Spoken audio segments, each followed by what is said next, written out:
SDLC atau Software Development Life Cycle.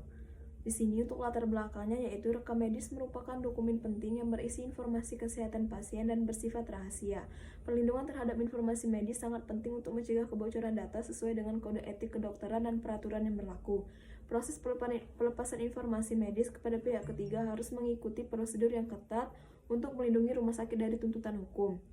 Untuk masalah di sini itu terdapat ketidaksesuaian dalam pelaksanaan prosedur operasional standar dalam pelepasan informasi medis di rumah sakit. Persentase kepatuhan terhadap SOP berkisar antara 66% hingga 82%, dengan 18% hingga 34% tidak sesuai. Selain itu, terdapat kendala dalam pelepasan informasi medis seperti ketidaklengkapan persyaratan dari pasien atau keluarga pasien.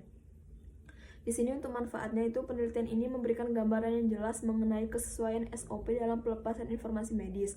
Selain itu, penelitian ini juga menyediakan informasi mengenai jenis permintaan pelepasan informasi medis yang paling umum dan mengidentifikasi kendala yang dihadapi dalam proses tersebut sehingga dapat menjadi dasar untuk perbaikan.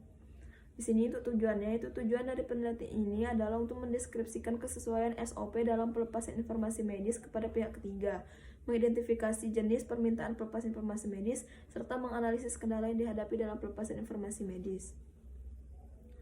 Lalu untuk metode di sini, saya menggunakan metode SDLC, yaitu metode SDLC Software Development Life Cycle adalah proses yang digunakan untuk merencanakan, mengembangkan, menguji, dan memelihara sistem perangkat lunak. Yang pertama itu ada perencanaan atau planning, yaitu untuk mengidentifikasi kebutuhan, memperbaiki proses pelepasan informasi medis, analisis masalah yang ada seperti ketidaksesuaian SOP dan kendala. Yang kedua itu ada analisis. Yang pertama itu melakukan analisis mendalam tentang kebutuhan sistem untuk meningkatkan proses. Yang kedua itu identifikasi semua stakeholder yang terlibat. Yang ketiga itu ada desain, yaitu yang pertama merancang proses baru atau memperbarui SOP untuk pelepasan informasi medis. Yang kedua itu mengembangkan alat atau sistem untuk pendukung jika diperlukan. Lalu yang keempat itu ada implementasi. Yang pertama itu melaksanakan pelatihan untuk petugas rekam medis SOP baru. Yang kedua itu menerapkan proses baru dalam lingkup rumah sakit. Dan lalu yang kelima itu pengujian atau testing, yaitu melakukan uji coba untuk memastikan proses baru berjalan sesuai rencana. Yang kedua itu mengumpulkan umpan balik untuk evaluasi efektivitas. Yang keenam itu pemeliharaan atau maintenance, yaitu memantau proses secara berkelanjutan untuk memastikan kebutuhan dan melakukan perbaikan berkelanjutan berdasarkan umpan balik dan hasil monitoring. Lalu hasil penelitian di sini dari 11 jurnal yang diteliti, hanya 4 yang menunjukkan hasil kesesuaian SOP pelepasan informasi medis. Jenis permintaan pelepasan informasi medis yang terbanyak adalah untuk keperluan visum et repertum dengan persentase 63%, diikuti oleh asuransi sebanyak 45% dan pendidikan sebanyak 27%. Kendala utama dalam pelepasan informasi medis adalah ketidaklengkapan persyaratan dari pasien atau keluarga pasien.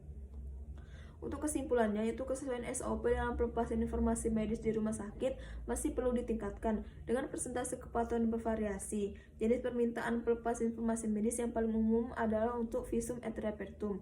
Kendala dalam proses pelepasan informasi medis perlu diatasi untuk meningkatkan kepatuhan terhadap SOP. Lalu untuk saran di sini diperlukan sosialisasi dan pelatihan lebih lanjut mengenai SOP pelepasan informasi medis kepada petugas rekam medis. Rumah sakit juga harus menyediakan fasilitas yang memadai untuk mendukung proses pelepasan informasi medis. Selain itu, perlu adanya evaluasi berkala terhadap prosedur pelepasan informasi medis untuk memastikan kepatuhan terhadap peraturan yang berlaku. Terima kasih.